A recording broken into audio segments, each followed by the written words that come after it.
What's happening, everybody? Jimmy from Clockwork Industries. Welcome back to another rough cut video. I actually am working on a pretty cool project here. We have a quad distro custom order that came through. 4 different distro plates, all linked together in the same build. And there's a really cool part of it. Well, right now, we're doing the biggest piece here. This is going to be the vertical big reservoir chamber. Instead of having embedded pumps, there's going to be 2 D5 pumps on the bottom plate, and over here we have these plates, and this is what the video is about here. This is some pretty cool material. I got it from Inventables, but you can get it from various different websites. So the pumps are going to be on this plate. That vertical one's going to be here. Liquid's going to feed the pump. This one here is going to be a mid plate, and it's going to get the tubes from the GPU. And then this one's going to be up top, and it's going to, up top above the motherboard, it's going to take the CPU out to the radiators, into the vertical, and then these come from the mid plate here, and then this goes into the radiator. So it's the loop kind of goes all over the build, but it keeps everything nice and clean, and all in anywhere that there's a flat surface, there's a distro plate basically. So I wanted to make a video on engraving this material. It's called, I don't know if this one was Romark brand, but Romark, they do like laser engravable acrylic. So it's 16th inch acrylic with like 3 to 5 thousandths of material on top of it, and you basically can engrave that off and you get a nice two-tone image of whatever you want to engrave. So it really makes the engraving pop out. Like, I'm gonna get another close-up of this one. This came out so good here.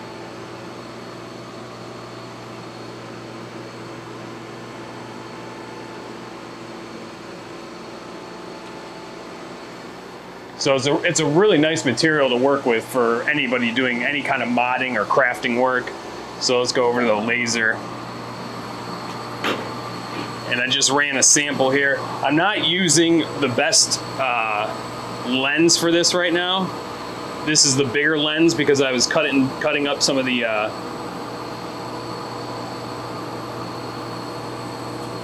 was cutting up some of the acrylic stock to put it on the mill, so I didn't have to cut it down by hand. But it comes out really good, so I'm gonna go ahead and run another one here.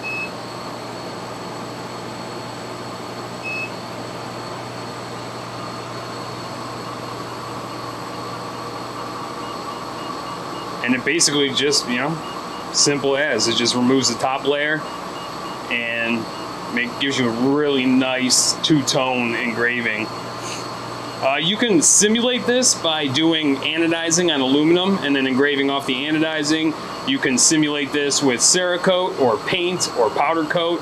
So if you got a case panel with powder coating on it, you can laser engrave off the powder coating and get the same sort of effect. And then like the simple at-home trick would just be getting some rattle can paint and painting a panel and then going in ahead and engraving, like let it cure, make sure it's fully cured. Otherwise, like the paint will, I've tried that before in the past, and the paint and the clear would just turn into like goopy muck, and it doesn't give you a good like fine edge. So just make sure the paint is fully cured before you go ahead and do this kind of laser onto it. But this material works really well and saves you the hassle, and it comes out basically perfect. I mean, the material is designed for this specifically in mind. So it's really good for making any kind of case badges, case panels, where you really want the engraving to pop and have a very clear, clear engraving.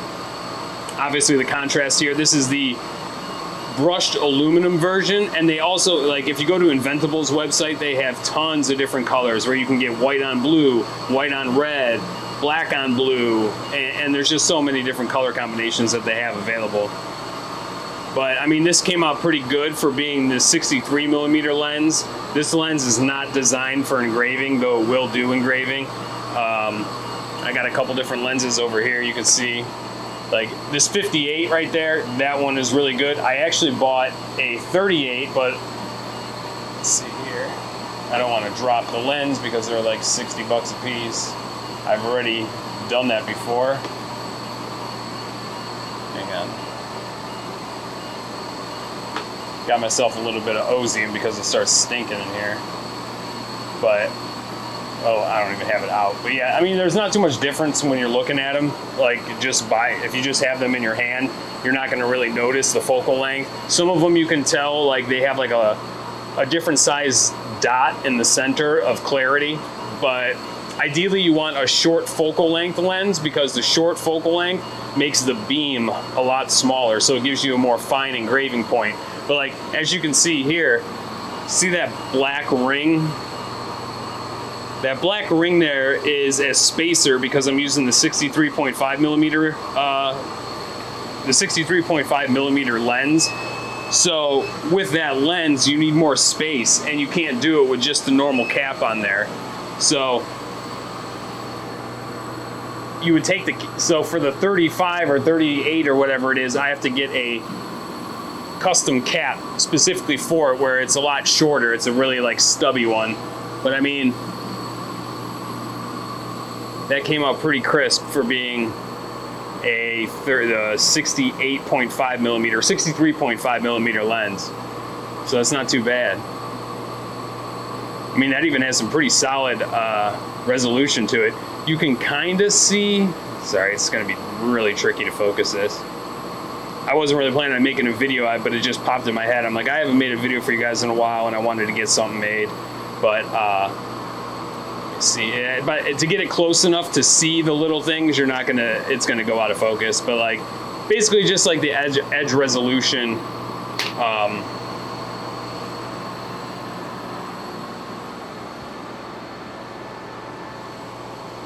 One second. Yeah, so basically just the edge resolution is finer with the smaller beam, which is, you know, it's basic. I mean, it's obvious. But yeah, this is a really cool project I'm working on here. This one is doing the, this is cutting some O-rings. And I'm gonna do a video here soon. I don't know, like this one I really gotta get done. We've been working on it for quite a while. We had a lot of design iterations on this one. Trying to figure out kind of like where things go and getting all the measurements and all that kind of stuff. I really prefer, to have like a fully completed design with all the dimensions in there, but you know, depending on the project, you know, I'll work with you to make sure we can get it done. I'm happy to do that. You know, ideally it's great to just get the 3D model ready to go. Sometimes actually that's not 100% the case. Sometimes it's actually better to get a 2D sketch, because sometimes, you know, differences in modeling software, differences in your own like setup for things. Like I have my own specs that I use for all the distro plates. I have the threaded screws, I have the exact screws I use, I have the exact O-rings I use, I have the depth of the O-ring channel, the type of O-ring channel. Like I'll show you here. I like to use a ball nose O-ring, because I feel like you get a nice seat inside the channel, and I feel like you get a lot of surface area coverage. Might not do much, but for me, I think it does make it gives you more surface area instead of trying to jam the O-ring into the tight corners. But if you have soft enough O-ring stock, it should fit into those corners anyway. But let me see here. I mean, it came out really nice. Even so, like right now, I don't have a probing operation to be able to adjust for the depth change in Z. So, I mean, even surfacing this, it came out super clean. I mean, the Tormach's rigid enough that you don't get a lot of swirly tool marks. It looks really clean. And I'm really happy with how these came out. They're gonna look really awesome. I'm gonna start assembling these ones here now while this one's finishing cutting, so they should be done this weekend. I'll probably put this video up Friday evening or maybe Saturday morning, one of the two. But yeah, I'm really happy with how these came out. It felt good to finally get another set of distros done. I think I have 2 or 3 people right now who are working on some sketches and designs to send over to get a couple distro plates made. So the Tormach is open for business when it comes to distros and everything. We have an 8. I modified the work area because it does have a little bit of extra travel. So we can do 18 inches in X and like 10.5 inches in Y. I really would prefer not to go any bigger than that. I could go like a little bit, but it just makes it more of a pain, especially because I want to be able to surface the whole plate. So like on this plate here, on the 1/2 inch plate, it was off by 13 thousandths across the board. So we're dealing with O-ring channels that are about 75 thousandths deep and using 3/32 O-ring stock. One end of the plate, if I didn't surface it, one end of the plate would have been off by that much. So if, depending on where I zeroed it, one end would be sticking way out and the O-ring would just be getting pancaked in between the plates. And then on the other end, it would barely be making a seal and it would probably leak. So that was one of the kind of issues I ran into when I very first started making distro plates on my old router. Now there's a couple different ways you can get around this. Like if you have a badass machine like a Datron, you can probe it out. Here's the kicker. If you have a CNC router with Mach 3, you can probe it out. They have a wizard built into Mach 3 that will use your probe, or I think you can honestly even do it with a tool setter, and you just do it manually at every square inch or wherever you want to set the heights, and it will input that with the wizard. There's a couple other online tools, but because I'm working from 3D models and not DXF files anymore, like the old software, when you're using Vectric Aspire and you're using like 2D DXF files, and then you control the depth based on how you program it, I'm actually programming directly from the 3D model and programming all my code around it. So that kind of online program, I think it's called like G-Code Ripper or something like that. That's really not going to work in my situation here, but like your only option is you could try to shim it, and I've done that a couple times, but that is really tricky and a real pain, especially if you're doing what I'm doing right now with double-sided tape to hold it down. It's the best method for what I'm doing right now. I will eventually, if distros pick back up as I'm expecting them to, most likely in the future here, I'm probably going to invest in a vacuum plate. That's going to be the absolute best way to do these.